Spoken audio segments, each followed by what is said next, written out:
안녕하세요. 여러분, 요새 날씨가 정말 많이 춥더라고요.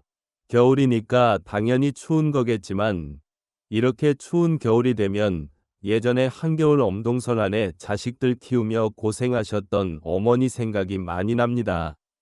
아무튼 요새 날씨가 시베리아급인데, 이렇게 추워진 날씨 탓인지 길고양이조차도 요새 잘 보이지 않더군요. 정말이지 잠깐 밖에 나가면 왜 이렇게 칼바람이 솔솔 부는지 모르겠어요. 뉴스를 보니까 우리나라에도 폭설이 내림과 동시에 미국에도 50도에 가까운 한파와 함께 폭설이 내려서 힘든 상황이라고 하더군요. 정말이지 너무나도 추운 날씨 때문에 요즘엔 누구나 힘든 겨울을 보내고 있다는 생각이 듭니다. 잠깐 제 소개를 하자면 저는 오랜 교직 생활을 정리하고 몇 해 전부터 하고 싶은 일을 하며 살고 있는 중년의 남자랍니다. 사실 예전부터 저는 봉사를 하고 싶었거든요. 누군가에게 힘이 되는 봉사를 하고 싶었는데 어디서부터 어떻게 봉사를 시작하는 게 좋을지 몰라서 모든 게 쉽지만은 않았답니다. 그러다가 우연한 계기로 봉사 동호회를 알게 되었고 거기에서 활동하며 짧은 겨울철일지라도 봉사가 필요한 사람들에게 봉사를 나가게 되었죠. 소외된 이웃에게 봉사를 하려니 뭐부터 해야 하는지 고민되고 어렵기도 했지만 막상 시작해보면 정말이지 이런 일만큼이나 뿌듯한 건 없다는 생각이 들었답니다. 아무튼 이번 겨울에도 힘든 이웃에게 봉사를 나가게 되었는데 이번에 가게 된 집은 연로하신 할머니가 혼자 사시는 집이었죠. 여기저기 둘러봐도 정말 코딱지만한 작은 집인데도 불구하고 외풍이 심하고 방바닥도 냉골이라서 저는 우선 따뜻하게 해드리기 위해 문풍지로 외풍을 막아드리고 직접 제 사비로 연탄도 50장이나 배달해드렸답니다. 그랬더니 할머니가 너무 고맙다며 이번 겨울에 정말로 저승에 가는가 보다 생각했는데 이렇게 집안이 따뜻해지니까 이번 겨울은 아닐 것 같다고 말씀하시더군요. 그리고 할머니가 갑자기 저를 유심히 보더니 놀라며 하시는 말씀이 살아생전 영감 같다며 어쩜 자기 영감과 그렇게 닮았냐고 하시더라고요. 그러면서 영감은 살아생전 자기에게 이런저런 일을 해줘서 겨울이 추운 줄도 몰랐는데 영감이 죽고 나서 혼자 살다 보니 정말 힘든 노년을 보내고 있다고 하셨답니다. 그러곤 바로 할머니는 저에게 수제비를 끓여주겠다고 하셨죠. 저는 괜찮다고 하면서 어차피 봉사만 하러 온 거라고 말했더니 할머니가 역정을 내시며 자기가 무슨 거지인 줄 아냐며 어떻게 받고만 사냐고 하시더군요. 물론 늙고 힘든 처지지만 자기도 도울 수 있는 건 남에게 돕고 싶다고 하시면서 점심시간도 한참 지나서 배고플 텐데 수제비 좋아하지 않냐고 하셔서 저는 좋아한다고 말하니 할머니가 아랫목에 가서 기다리라며 곧 수제비를 가져다 주겠다고 하셨답니다. 하는 수 없이 아랫목에 앉아 기다리고 있는데 맛있는 수제비 냄새가 방 안까지 솔솔 풍기기 시작했답니다. 곧 할머니가 뚝딱 수제비를 끓여 오셨고 숟가락을 쥐어주며 저보고 먹으라고 하셨죠. 어렸을 때 없이 살던 시절에 먹었던 김치 수제비가 생각나더군요. 저는 맛있겠다며 수제비를 먹고 있는데 갑자기 할머니가 훌쩍이며 하시는 말씀이 어쩜 수제비 하나 떠먹는 것도 죽은 자기 영감 같다며 영감도 왼손잡이였다고 하시더라고요. 그러면서 저보고 어디 한번 만져봐도 되냐고 하셔서 놀라며 왜 그러시냐고 물으니 할머니는 얼굴을 한번 만져보고 싶다며 두 손으로 제 얼굴을 보듬어 주셨답니다. 왜 이렇게 기분이 이상한지 모르겠어요. 그러시면서 할머니는 정말이지 죽은 영감 같다며 서럽게 우시기 시작하셨죠.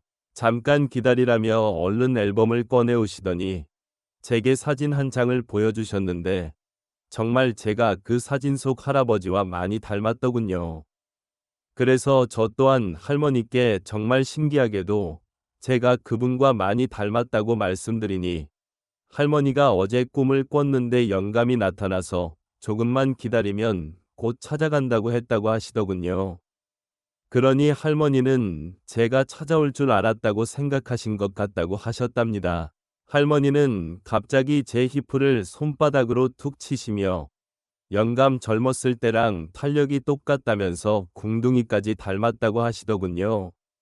순간 당황스러웠지만 어머니 같은 할머니가 그러시니 저도 그냥 받아들였습니다. 그렇게 수제비를 얻어먹고 이제 집으로 가려고 하니 할머니가 갑자기 저보고 영감 가지 말라고 하시며 같이 살자고 하셨답니다. 저는 할머니께 저는 영감이 아니라고 말했지만 할머니는 역정을 내시며 뭐가 아니냐며 감기도 닮았고 하는 행동도 비슷하다며 자기 영감이라고 하셨죠.